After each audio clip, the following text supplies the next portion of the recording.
હવા દેવનો પુષ્કળ આભાર. એક નવો દિવસ, નવું જીવન આપણા જીવનમાં ફરીને આવ્યું. આજના દિવસને માટે પિતા બાપે જે આશીર્વાદો આપ્યા, આ સઘળી બાબતોને યાદ કરીએ અને તેમનો આભાર માનવાનું ન ભૂલીએ. વિશેષ અમારી ચેનલને લાઈક કરો, સબસ્ક્રાઈબ કરો, પોતાના ગ્રુપ કે મિત્ર વર્તુળમાં શેર પણ જરૂરથી કરો.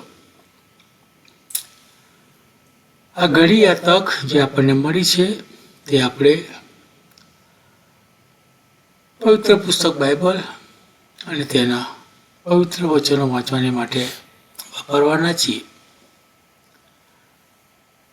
તો આજના દિવસનું આપણે જે વાંચન કરવાના છીએ તે વાંચન તો પહેલો શમૂએલ અને તેનો 5મો અધ્યાય છે. પિતા બાપનો પુષ્કળ આભાર કે અત્યાર સુધી આ કાર્યમાં અમને ધરી રાખ્યા છે, અમને વાપર્યા છે તેને માટે. તો ચાલો આપણે સમય ન બગાડતા પિતા પરમેશ્વરના પવિત્ર વચનો વાંચીએ.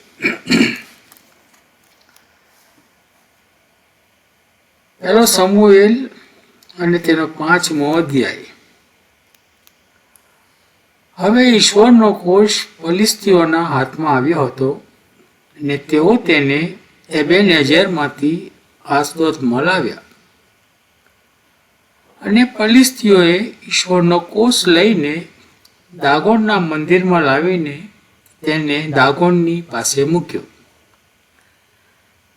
બીજે દિવસે આસદોદીઓ પરોઢિયો ઉઠ્યા ત્યારે જુઓ, દાગોન યહોવાના કોષ આગળ ભૂમિ પર ઊંધો પડેલો હતો. અને તેઓએ દાગોનને લઈને તેની જગ્યાએ પાછો બેસાડ્યો. બીજે દિવસે તેઓ પરોઢિયો ઉઠ્યા ત્યારે જુઓ, યહોવાના કોષ આગળ દાગોન ભૂમિ પર ઊંધો પડેલો હતો. વળી દાગોનનું શિર તથા તેની બંને હથેળી ઉંબરા પર છૂટા પડેલા હતા. કેવળ દાગોનનું ધડ રહ્યું હતું. માટે દાગોનના યાજક કે જે કોઈ દાગોનના મંદિરમાં આવે છે તેઓ આજ સુધી આસદોદમાં દાગોનના ઉંબરા પર પગ મૂકતા નથી. પણ યહોવાનો હાથ આસદોદીઓ પર ભારે હતો ને તેમણે તેઓનો નાશ કર્યો ને તેઓને એટલે આસદોદ તથા તેની સરહદમાં રહેનારાઓને ગાંઠિયા રોગથી માર્યા. આસદોદના માણસોએ જોયું કે આમ થયું છે ત્યારે તેઓએ કહ્યું, ઇઝરાયલના ઈશ્વરનો કોષ આપણી સાથે રખાય નહીં, કેમ કે તેનો હાથ આપણા પર ને આપણા દેવ દાગોન પર સખત છે. માટે તેઓએ માણસ મોકલીને ફલિસ્તીઓના સર્વ સરદારોને પોતાની પાસે એકઠા કરીને કહ્યું, ઇઝરાયલના ઈશ્વરના કોષનું આપણે કેમ કરવું? ત્યારે તેઓએ ઉત્તર આપ્યો, ઇઝરાયલના ઈશ્વરનો કોષ અહીંથી ગાતમાં લઈ જાઓ. એટલે તેઓ ઇઝરાયલના ઈશ્વરનો કોષ ત્યાં લઈ ગયા. તેઓ તેને ત્યાં લઈ ગયા પછી એમ થયું કે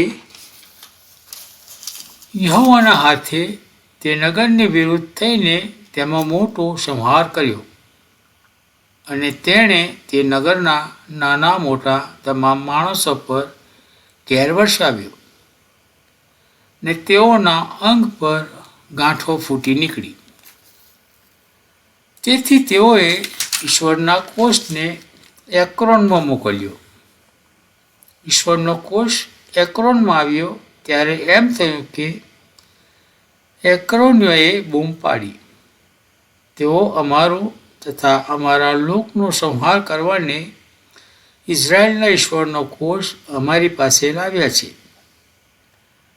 માટે તેઓએ માણસ મોકલીને ફલિસ્તીઓના સર્વ સરદારોને એકઠા કર્યા ને તેઓને કહ્યું,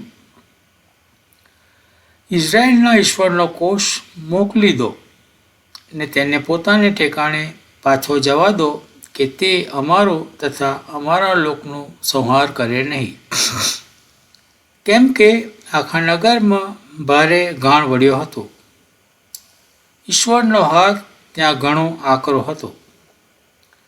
જે માણસો મરી ગયા નહીં તેઓને ગાંઠો ફૂટી નીકળી, અને તે નગરનો પોકાર આકાશ સુધી પહોંચ્યો. પ્રભુ આ વાંચેલા વચનોને પુષ્કળ આશીર્વાદિત કરો. પ્રાર્થના કરીએ. હે આકાશવાસી અમારા ગૌરવાન પરમેશ્વર પિતા, આકાશ જેનું રાજ્ય છે અને પૃથ્વી જેનો પાયો છે, એવા અમારા મહાન દેવ જીવતા પ્રભુ બાપ, અમે તમારો આભાર માનીએ છીએ. હા બાપ, અમે તમારો પર પુષ્કળ આભાર માનીએ છીએ કે તમે તમારા દીકરાને જગત પર મોકલી આપ્યા, જેથી કરીને બાપ અમારો નાશ ના થાય, પણ અમે પ્રભુ પિતા તમારામાં જીવન જીવીએ.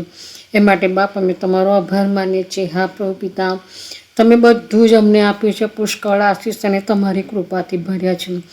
આ વર્ષના પ્રભુ છેલ્લા અઠવાડિયામાં છે, ત્યારે પ્રભુ પિતા તમે આટલા વર્ષ અમને સાચવ્યા, સંભાળ્યા પ્રભુ. પુષ્કળ આશીષ અને તમે કૃપા આપી. બાળકો એમને બાળકો આપે છે પ્રભુ, દીકરો પુત્ર વધુ જમાયો સરોડ માટે બાપ અમે તમારો ધન્યવાદ કરીએ છીએ પ્રભુ. સ્ટેફીને પણ તમે સહી સલામત લઈ આવ્યા અમારી મધ્ય પ્રભુ, એના માટે પણ અમે તમારો આભાર તો ઉપકાર માનીએ છીએ. હા બાપ, તમે અમને શરીરે નિરોગી તંદુરસ્ત રાખો છો, અમારા જીવનની તમામ જરૂરિયાત તમે પૂરી પાડો છો, એના માટે પણ અમે તમારો પુષ્કળ આભાર માનીએ છીએ. તમારા સંતો સેવકોના મુખની વાણી તમે થજો, અને એ દ્વારા ઘણા આત્માઓ તમારી ગમ ફરે એવું તમે થવા દેજો. માદાઓને સાજા કરજો, દુઃખિત પરિવારને દિલાસો આપજો, નિરાધારના આધાર, વિધવાના બેલી અને અનાથોનો નાથ તમે થજો. જ્યાં પ્રભુ પિતા સત્તાવણી ચાલે છે, ત્યારે પ્રભુ પિતા અમે તમને ખાસ પ્રાર્થનાને વિનંતી કરીએ છીએ બાપ, કે જેઓ સત્તાયેલા છે એઓને તમે સતત પ્રભુ જોડે રહો, એમને હિંમત, શક્તિ, બળ અને સામર્થ્ય પૂરા પાડો પ્રભુ. તમારામાં અડગ રહે એ માટે પ્રભુ તમે તેઓની સહાય અને મદદ કરો પ્રભુ. તમારા દૂતોને મોકલીને તમે ચોકી કરાવો, એ તમારા પાસે અમે પ્રાર્થના કરીએ છીએ. જેઓ સતાવે છે એ લોકોના હૃદયમાં પણ તમે વાત અને વ્યવહાર કરો પ્રભુ. એ હૃદયો તમારી તરફ વળે, એ ઘૂંટણો પ્રભુ પિતા તમારી તરફ નમે પ્રભુ, અને જીભ તમને કબૂલ કરે કે તમે ખરેખર ઈશ્વર પુત્ર છો. હા પ્રભુ, એવું તમે થવા દેજો. જ્યાં જ્યાં પ્રભુ લડાઈ છે, તોફાન છે, ધરતીકંપ છે, ઘણું બધું નુકસાન થઈ રહ્યું છે, ત્યારે બાપ આ તો બધી તમારા આવવાની નિશાનીઓ છે. તમારા વચનો પૂરા થઈ રહ્યા છે બાપ, ત્યારે પ્રભુ પિતા તમે આવો ત્યારે અમે તમને મળવાને તૈયાર રહીએ. એ માટે તમે અમને તૈયાર કરો કે અમારું કુપીનું તેલ ખૂટી ન જાય. એ માટે પ્રભુ અમે સતત જાગતા રહીને પ્રાર્થના કરીએ, અમે તમારી તરફ વળીએ પ્રભુ. એ માટે પ્રભુ તમે અમારી સહાય અને મદદ કરો પ્રભુ. જે વચનો વાંચવામાં આવ્યા એ વચનો પર તમારા આશીષ અને તમારી કૃપા આપજો. એ વચનો સમજવાના પ્રભુ તમે અમારી અને શ્રોતાજનોની મદદ કરજો પ્રભુ. અને એ વચનો દ્વારા પ્રભુ તમારો પુષ્કળ મહિમા થાય, અને કોક આત્મા તમારી ગમ આવે એવું તમે થવા દેજો. ફરીને મળીએ ત્યાં સુધી બાપ તમે અમારી સાથેના પાસે રહેજો. અમારા પાપ ગુનાહ અપરાધોની ક્ષમા કરજો. જે કંઈ માગ્યું તમારા દીકરા ઈસુ ખ્રિસ્ત નાઝારીના નામથી માગીએ છીએ, સાંભળો અને સ્વીકાર કરજો બાપ. આમીન.